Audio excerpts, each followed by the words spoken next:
Pulang kerja larut malam, badan lengket dan gerah setelah seharian beraktivitas. Rasanya tidak ada yang lebih nikmat selain mengguyur tubuh dengan air segar sebelum tidur. Tapi, saat tangan baru menyentuh gagang pintu kamar mandi, tiba-tiba terngiang sebuah larangan keramat dari orang tua atau nenek kita. Sudah malam, jangan mandi, nanti rematik. Awas paru-parumu basah. Apakah ini adalah nasihat bijak yang terbukti secara medis, atau hanya mitos turun-temurun yang kita telan mentah-mentah? Di video titik kritis kali ini, kita akan membongkar tuntas apa kata dunia medis yang sebenarnya. Setelah kita membuka dengan dilema yang sangat kita kenal, mari kita mundur sejenak dan menyelami pertanyaan penting. Dari mana sebenarnya larangan keramat ini berasal? Berbeda dengan hoaks modern yang seringkali lahir dari satu unggahan viral, mitos mandi malam adalah sebuah fosil budaya, sebuah kearifan lisan yang diwariskan dari generasi ke generasi. Larangan ini bukanlah sekadar omelan tanpa dasar. Ia lahir dari kombinasi antara filosofi kesehatan tradisional dan kondisi kehidupan nyata di masa lalu yang sangat berbeda dengan zaman kita sekarang. Pertama, mari kita pahami filosofi di baliknya. Dalam banyak sistem kesehatan tradisional di Asia, termasuk yang diadaptasi oleh leluhur kita di Nusantara, tubuh manusia dipandang sebagai sebuah miniatur alam semesta yang harus selalu berada dalam keseimbangan.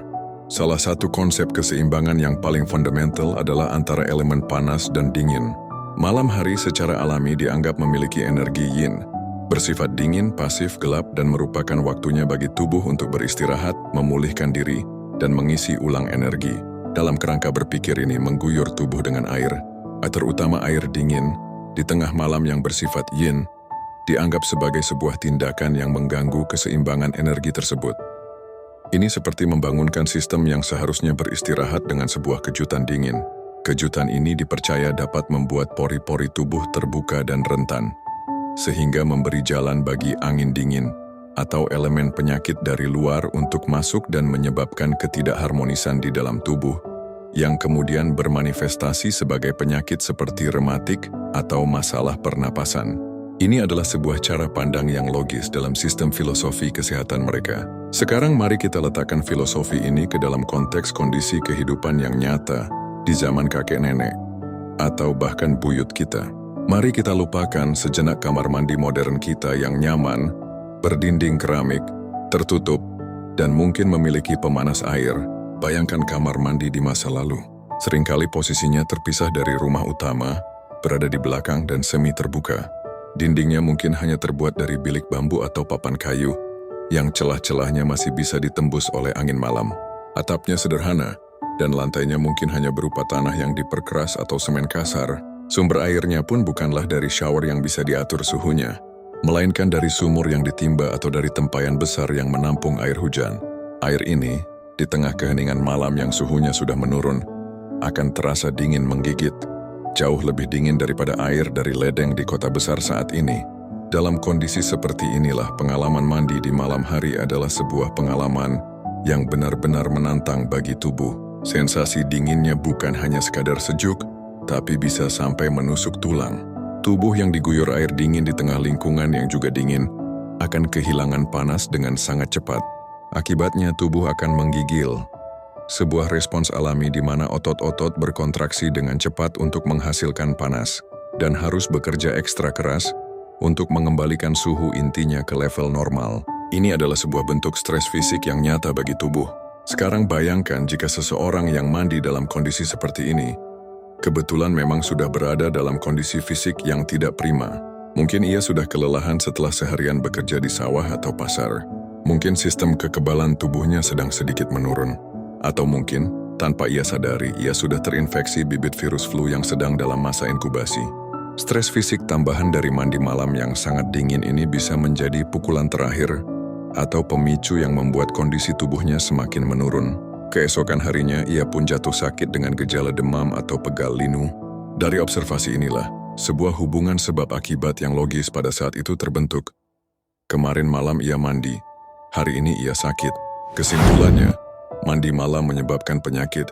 Para leluhur kita tidak salah saat mengamati adanya korelasi ini. Kesalahan mereka, jika bisa disebut demikian, terletak pada penentuan kausalitasnya. Mereka menyalahkan aktivitas mandinya sebagai penyebab utama.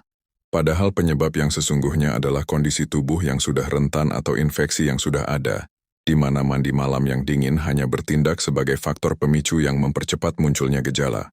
Nasihat ini kemudian diwariskan dari generasi ke generasi sebagai sebuah bentuk kepedulian. Orang tua kita melarang kita mandi malam bukan untuk menakut-nakuti, melainkan karena mereka mewarisi sebuah kearifan yang pada zamannya sangat masuk akal dan relevan dengan kondisi kehidupan saat itu. Masalahnya adalah, kondisi kehidupan kita sudah berubah drastis, namun nasihatnya seringkali tidak ikut beradaptasi. Kita kini mandi di dalam ruangan yang tertutup, dengan air yang suhunya terkontrol. Namun, fosil kearifan ini tetap bertahan karena kekuatan tradisi dan ikatan emosional. Jadi, kita bisa menghargai mengapa leluhur kita sampai pada kesimpulan ini. Namun kearifan mereka didasarkan pada observasi di tengah kondisi lingkungan yang spesifik, bukan pada pemahaman tentang biologi penyakit modern. Untuk benar-benar menguji mitos ini, kita harus melepaskan konteks sejarah sejenak dan bertanya langsung pada dunia medis modern. Apa sebenarnya rematik itu? Dan apa yang dimaksud dengan paru-paru basah? Setelah kita memahami bagaimana mitos mandi malam lahir dari kondisi dan kepercayaan di masa lalu, saatnya kita melakukan apa yang dilakukan oleh para detektif terbaik. Kita akan bedah identitas dari para tersangka utama yang dituduhkan. Larangan mandi malam selalu disertai dengan dua ancaman penyakit yang terdengar sangat serius, rematik dan paru-paru basah. Untuk bisa menguji kebenaran mitos ini, kita harus terlebih dahulu memahami dengan jelas apa sebenarnya kedua kondisi ini menurut ilmu kedokteran modern. Kita harus memisahkan definisi medis yang sebenarnya dari pemahaman awam, yang seringkali kabur dan tidak tepat. Mari kita buka berkas kasus pertama, rematik. Di masyarakat, istilah rematik seringkali digunakan sebagai istilah payung untuk menggambarkan segala jenis nyeri pada sendi atau otot. Pegal linu, kesemutan, atau sendi yang kaku saat bangun tidur, seringkali langsung kita labeli sebagai gejala rematik. Namun dalam dunia medis, ketika mitos ini berbicara tentang rematik sebagai penyakit kronis yang merusak sendi, kondisi yang paling mendekati adalah artritis rheumatoid. Artritis rheumatoid bukanlah penyakit yang disebabkan oleh faktor eksternal seperti dingin atau lembab. Ini adalah sebuah penyakit autoimun. Mari kita coba pahami apa artinya. Bayangkan tubuh kita memiliki sebuah pasukan tentara elit yang sangat canggih, yang disebut sistem kekebalan tubuh. Tugas pasukan ini adalah untuk melindungi kita dari penyusup berbahaya seperti virus dan bakteri. Sistem ini sangat pintar dalam membedakan mana kawan, sel tubuh sendiri, dan mana lawan, zat asing. Pada penderita artritis rheumatoid, terjadi sebuah kesalahan identifikasi yang tragis di dalam sistem pertahanan ini. Sistem kekebalan tubuhnya menjadi bingung dan secara keliru menganggap lapisan pelindung sendi yang sehat sebagai musuh yang harus diserang. Ia pun melancarkan serangan habis-habisan terhadap sendi-sendi tubuhnya sendiri. Serangan autoimun inilah yang menyebabkan peradangan kronis pada sendi, yang kemudian kita rasakan sebagai rasa nyeri, bengkak, kaku, dan panas. Jika peradangan ini terus berlanjut tanpa pengobatan, ia bisa secara perlahan merusak tulang rawan dan tulang di dalam sendi, menyebabkan deformitas dan kehilangan fungsi gerak. Lalu, apa yang memicu kesalahan tragis dari sistem imun ini? Penyebab pastinya sangat kompleks. Namun para ilmuwan sepakat bahwa ini adalah kombinasi dari beberapa faktor. Faktor pertama dan yang paling kuat adalah genetika. Seseorang yang memiliki riwayat keluarga dengan penyakit autoimun memiliki risiko yang lebih tinggi untuk mengalaminya.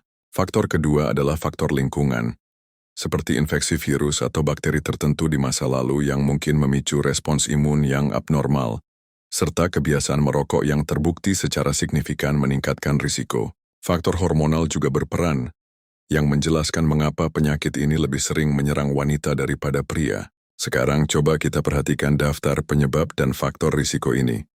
Genetika, infeksi masa lalu, merokok, hormon. Satu hal yang sama sekali tidak ada dalam daftar ini adalah suhu air ataupun waktu mandi.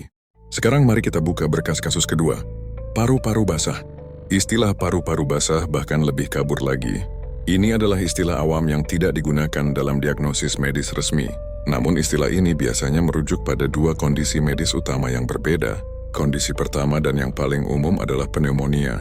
Pneumonia adalah infeksi yang menyebabkan kantung-kantung udara kecil di dalam paru-paru kita, yang disebut alveoli, mengalami peradangan dan terisi oleh cairan atau nanah. Kondisi inilah yang membuat proses pertukaran oksigen menjadi sulit dan menyebabkan gejala seperti batuk berdahak, demam tinggi, menggigil, dan sesak napas. Apa penyebab pneumonia? Penyebabnya adalah mikroorganisme. Pelaku utamanya bisa berupa bakteri, seperti Streptococcus pneumonia.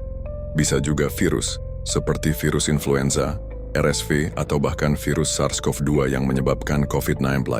Dalam beberapa kasus yang lebih jarang, ia juga bisa disebabkan oleh jamur. Kunci yang harus digarisbawahi di sini adalah pneumonia disebabkan oleh invasi kuman, bukan invasi air dari kamar mandi. Kondisi kedua yang sering disebut paru-paru basah adalah efusi pleura.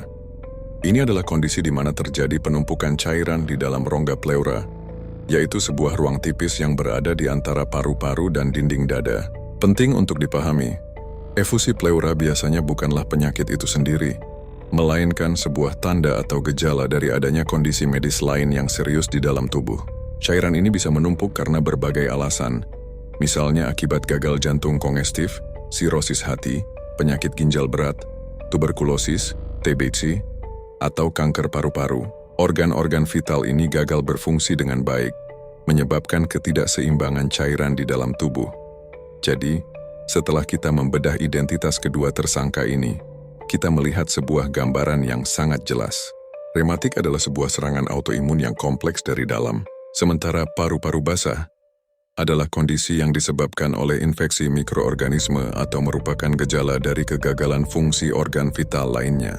Keduanya memiliki jalur patofisiologi dan penyebab yang sudah sangat dipahami oleh dunia medis. Sekarang setelah kita memiliki identitas yang jelas dari para tersangka, kita bisa melihat betapa jauhnya definisi medis ini dari kepercayaan tradisional yang menghubungkannya dengan aktivitas mandi. Mitos ini mengasumsikan adanya sebuah jembatan, sebuah mekanisme, di mana air dari luar bisa menyebabkan masalah di dalam. Apakah jembatan ini benar-benar ada? Di bagian selanjutnya, kita akan menguji klaim ini dengan melihat anatomi dan fisika tubuh kita. Setelah kita memahami identitas medis yang sebenarnya dari rematik dan paru-paru basah, kita sampai pada inti dari klaim mitos ini. Mitos mandi malam berdiri di atas satu asumsi fundamental yang sangat penting, bahwa entah bagaimana, air atau hawa dingin dari air mandi bisa menembus pertahanan tubuh kita dan melakukan perjalanan magis ke organ-organ dalam seperti sendi dan paru-paru. Asumsi ini terdengar sederhana, tapi untuk mengujinya, kita harus bertanya pada dua bidang ilmu yang paling fundamental, anatomi dan fisiologi. Apakah ada jalur atau jalan tikus di dalam tubuh kita yang memungkinkan skenario ini terjadi? Mari kita mulai investigasi kita dari lapisan pertahanan terluar. Benteng pertahanan pertama dan yang paling tangguh yang dimiliki tubuh kita adalah kulit. Kita seringkali menganggap kulit hanya sebagai pembungkus, tapi ia adalah organ terbesar kita dan salah satu yang paling kompleks.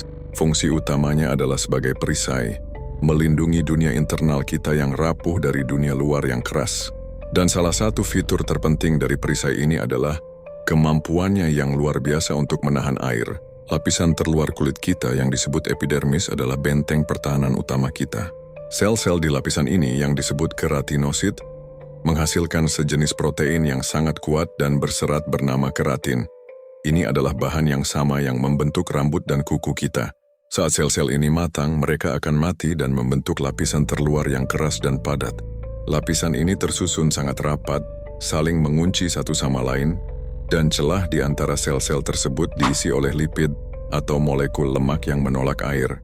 Bayangkan kulit Anda seperti sebuah jas hujan super canggih yang terbuat dari jutaan genteng mikro yang saling bertumpuk dan mengunci dengan semen anti-air berbahan dasar lemak di antara setiap gentengnya. Struktur yang luar biasa ini membuat kulit kita secara efektif menjadi kedap air. Ia dirancang untuk menjaga air di dalam tubuh agar tidak keluar, dan menjaga air dari luar agar tidak masuk. Saat Anda mandi, air hanya membasahi lapisan sel mati terluar ini.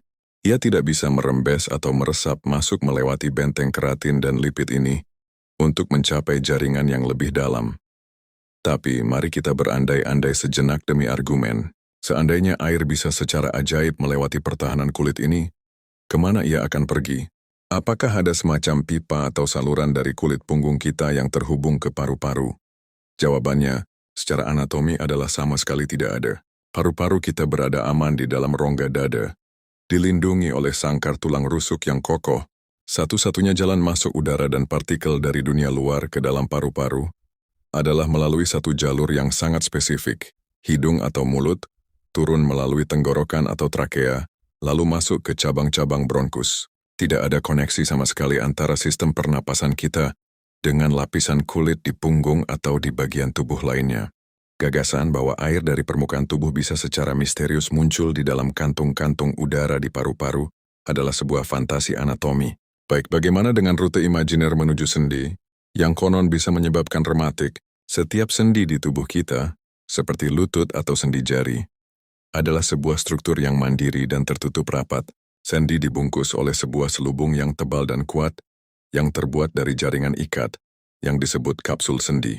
Kapsul ini menciptakan sebuah ruangan tertutup yang steril. Di dalam ruangan ini, ada lapisan membran sinovial yang menghasilkan cairan sinovial, semacam pelumas super licin yang memungkinkan tulang untuk bergerak dengan mulus tanpa bergesekan. Ini adalah sebuah sistem hidrolik yang tersegel sempurna, sama seperti paru-paru. Tidak ada pipa, saluran, atau koneksi apapun dari kulit yang terhubung langsung ke dalam kapsul sendi ini. Satu-satunya cara zat dari luar bisa mencapai organ dalam seperti paru-paru atau sendi adalah jika zat tersebut terlebih dahulu diserap masuk ke dalam aliran darah, lalu didistribusikan ke seluruh tubuh. Namun seperti yang sudah kita bahas, kulit kita dirancang untuk mencegah penyerapan air. Kemampuan kulit untuk menyerap zat sangatlah terbatas, apalagi hanya dari paparan singkat selama mandi.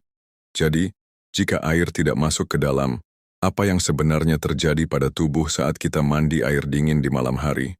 Tubuh kita tidak pasrah menerima dingin. Ia secara aktif melawannya. Seperti yang kita bahas sebelumnya, hipotalamus di otak kita akan segera mendeteksi penurunan suhu di permukaan kulit. Respons pertamanya adalah menyempitkan pembuluh darah di dekat permukaan kulit. Sebuah proses yang disebut vasokonstriksi.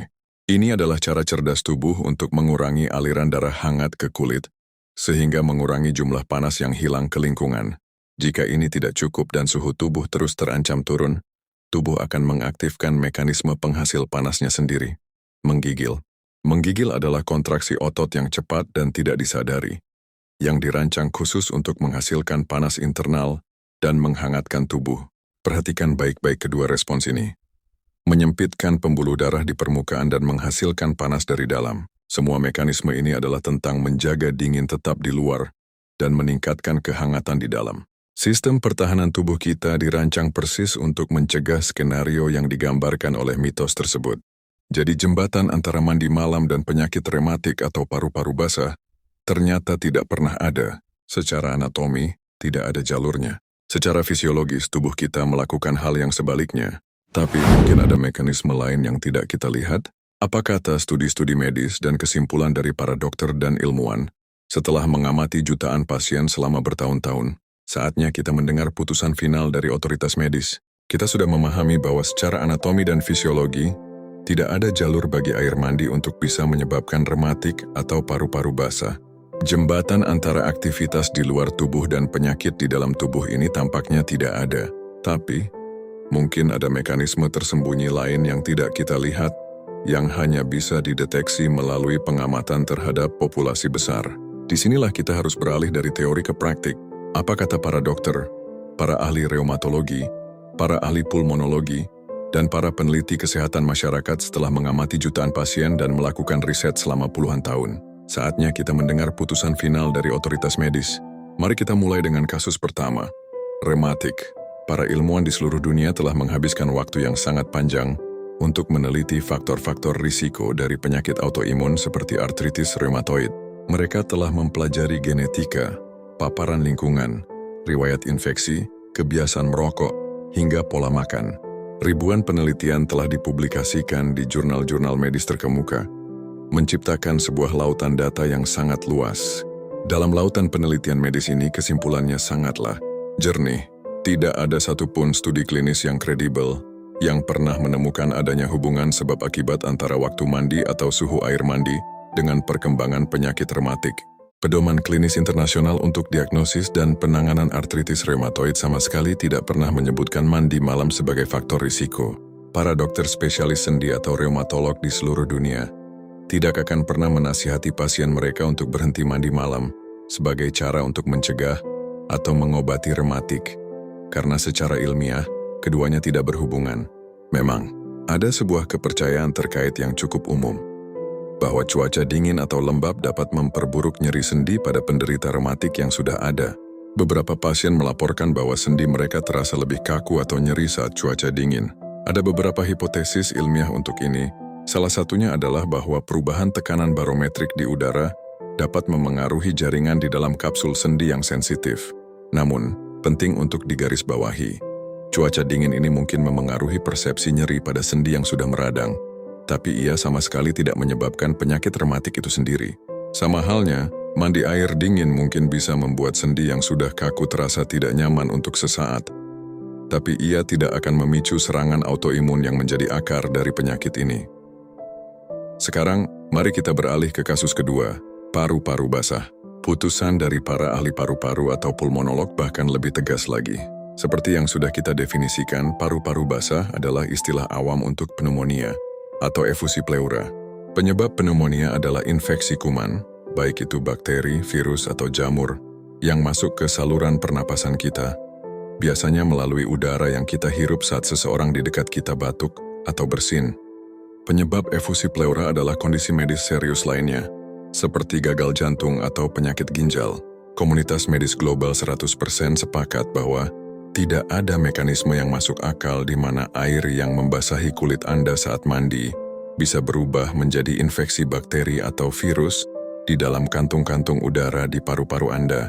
Keduanya adalah dua peristiwa biologis yang sama sekali tidak terhubung. Untuk mencegah pneumonia, para dokter akan merekomendasikan hal-hal yang terbukti secara ilmiah. Mendapatkan vaksinasi yang tepat, menjaga kebersihan tangan dengan rajin mencucinya, tidak merokok, dan menjaga sistem kekebalan tubuh tetap kuat. Nasihat tentang kapan Anda boleh atau tidak boleh mandi tidak akan pernah ada dalam daftar pencegahan pneumonia. Faktanya, jauh dari kata berbahaya, sains modern justru menemukan bahwa mandi di malam hari, terutama dengan air hangat, bisa sangat bermanfaat bagi kesehatan kita. Sebuah studi yang dipublikasikan di jurnal Sleep Medicine Reviews menganalisis ribuan penelitian dan menemukan bahwa mandi dengan air hangat sekitar 90 menit sebelum tidur dapat secara signifikan meningkatkan kualitas tidur. Mekanismenya sangat menarik. Mandi air hangat akan menaikkan suhu tubuh kita untuk sementara. Setelah kita selesai mandi dan keluar ke ruangan yang lebih sejuk, tubuh kita akan mengalami proses pendinginan yang cepat. Proses pendinginan cepat inilah yang meniru penurunan suhu tubuh alami yang terjadi menjelang kita terlelap, dan ini mengirimkan sinyal yang sangat kuat ke otak kita bahwa sekarang adalah waktunya untuk tidur. Hasilnya kita bisa tertidur lebih cepat dan mendapatkan fase tidur dalam atau deep sleep yang lebih berkualitas. Jadi, putusan akhir dari komunitas medis dan sains global sangatlah jernih dan bulat. Mitos mandi malam penyebab rematik dan paru-paru basah adalah hoax. Ia tidak didukung oleh bukti epidemiologis, tidak masuk akal secara anatomi, dan bertentangan dengan pemahaman modern kita tentang penyebab penyakit. Sains justru menunjukkan bahwa ritual mandi malam yang tepat bisa menjadi teman terbaik kita untuk tidur yang nyenyak. Ini tentu saja memunculkan pertanyaan terakhir yang paling personal. Jika secara medis tidak ada masalah, mengapa beberapa orang bersumpah bahwa mereka merasa meriang atau tidak enak badan setelah mandi malam? Apakah ini semua hanya imajinasi? Tentu tidak. Ada penjelasan logis di baliknya, dan itu akan kita bahas di bagian selanjutnya. Putusan dari dunia sains sudah sangat jelas. Secara anatomi, fisiologi, dan epidemiologi, tidak ada bukti yang mendukung gagasan bahwa mandi malam menyebabkan rematik atau paru-paru basah. Tapi disinilah letak kekuatan sebuah mitos yang mengakar. Sains bisa berkata apa saja, namun pengalaman pribadi seringkali terasa lebih nyata. Mungkin sebagian dari Anda berpikir itu semua teori, tapi saya bersumpah, saya pernah merasa meriang setelah mandi malam. Atau mungkin Anda pernah mendengar cerita dari seorang teman yang jatuh sakit persis keesokan harinya. Apakah pengalaman-pengalaman ini salah? Jawabannya adalah tidak. Pengalaman Anda tidak salah. Gejala yang Anda atau teman Anda rasakan itu 100% nyata. Namun kesimpulan kita tentang penyebabnya yang mungkin keliru. Pikiran manusia sangat pandai dalam mencari pola dan hubungan sebab akibat, tapi terkadang kita salah dalam menghubungkan titik-titiknya. Mari kita bedah para pelaku sebenarnya di balik mengapa mitos ini terasa begitu benar. Pelaku pertama dan yang paling umum adalah seorang ilusionis ulung bernama korelasi yang disalahartikan sebagai kausalitas. Ini adalah jebakan logika yang paling sering kita temui dalam kehidupan sehari-hari. Hanya karena peristiwa B terjadi setelah peristiwa A bukan berarti A adalah penyebab dari B. Bayangkan skenario yang sangat umum ini. Di siang hari saat Anda beraktivitas di kantor, di pasar, atau di transportasi umum, Anda tanpa sadar terpapar virus flu atau pilek dari orang lain. Virus ini masuk ke tubuh Anda dan mulai berkembang biak dalam masa inkubasi yang hening. Anda belum merasakan gejala penuh, tapi sistem kekebalan tubuh Anda sudah mulai bekerja di balik layar. Sore harinya, Anda mulai merasa sedikit lelah, sedikit tidak nyaman, atau tenggorokan yang mulai gatal. Ini adalah pertanda awal bahwa sistem imun Anda sedang mulai berperang. Anda pulang larut malam setelah hari yang panjang. Karena merasa badan lengket dan gerah, Anda memutuskan untuk mandi agar bisa tidur dengan nyaman. Setelah itu Anda beristirahat. Keesokan paginya Anda bangun dengan gejala flu penuh, demam, hidung tersumbat, dan badan pegal. Secara naluriah, apa yang akan Anda salahkan? Tentu saja aktivitas terakhir yang tidak biasa yang Anda lakukan sebelum gejala memburuk, mandi malam. Padahal kenyataannya adalah Anda akan tetap jatuh sakit keesokan harinya bahkan jika Anda tidak mandi sama sekali.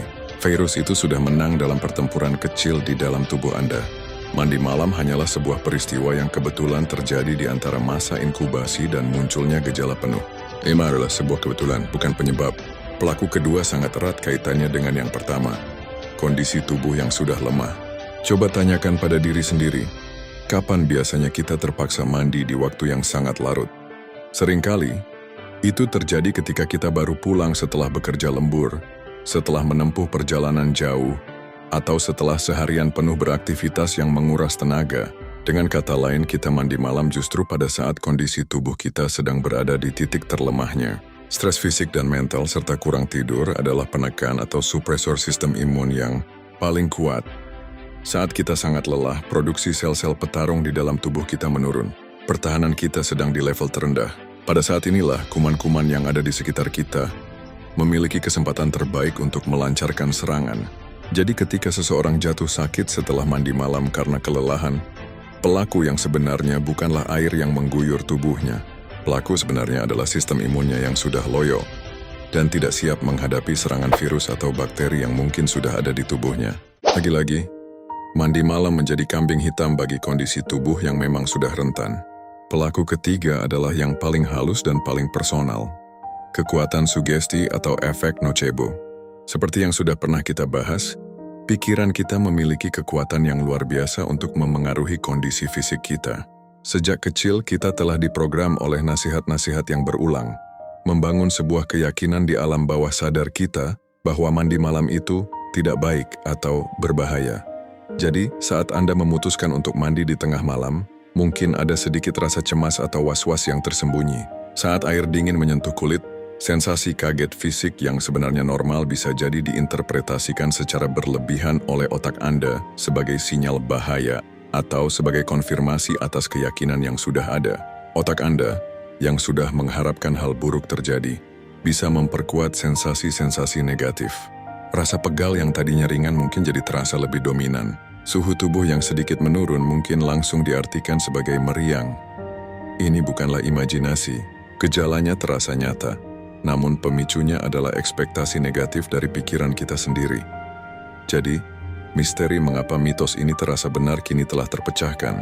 Jawabannya bukanlah pada bahaya air itu sendiri, melainkan pada kombinasi dari 3 faktor. Kesalahan kita dalam menghubungkan sebab akibat dengan penyakit yang sudah ada, kondisi tubuh kita yang memang sudah lemah saat kita mandi malam, dan kekuatan sugesti dari keyakinan yang sudah tertanam selama bertahun-tahun. Dengan semua kepingan puzzle ini di tangan, saatnya kita menyusun gambaran akhirnya dan menarik sebuah kesimpulan yang paling bermanfaat bagi kehidupan kita sehari-hari.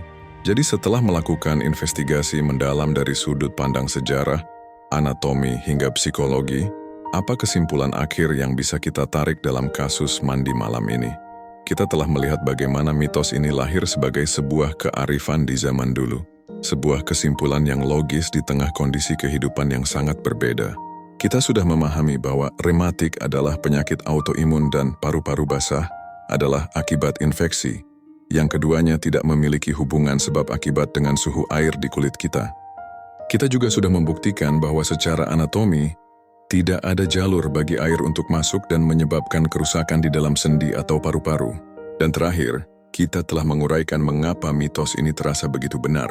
Jawabannya bukanlah pada bahaya air itu sendiri, melainkan pada kombinasi antara korelasi yang keliru dengan penyakit yang sudah ada, kondisi tubuh kita yang memang sudah lelah, serta kekuatan sugesti dari keyakinan yang sudah ditanamkan pada kita sejak kecil. Ini membawa kita pada sebuah kesimpulan yang sangat penting dan penuh hormat. Pesan utamanya bukanlah untuk menertawakan atau meremehkan nasihat orang tua kita.